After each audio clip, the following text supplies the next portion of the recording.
Hindi na itago ni Lipa City Representative Vilma Santos Recto na labis siyang natuwa nang sabihin ni Pangulong Rodrigo Duterte ang pagbibigay tulong sa mga lokal na pamahalaan. Presidente, tungkol sa pagsuporta niya sa mga local government units, kung saan ako nanggaling, na kailangan namin talaga ng tulong from the province down to the city, municipality to the barangay. Ipinunto naman na ng baguhang mambabatas na miyembro ng Liberal Party na bahagi siya ng mayoriya sa mababang kapulungan. Anya susuportahan niya mga panukala na magsusulong sa mga programang pang-edukasyon at pangkalusugan.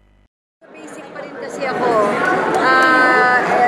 since I'm a neophyte, andun pa rin ako anything to do with health, universal health coverage, anything about education, infrastructure, anything about...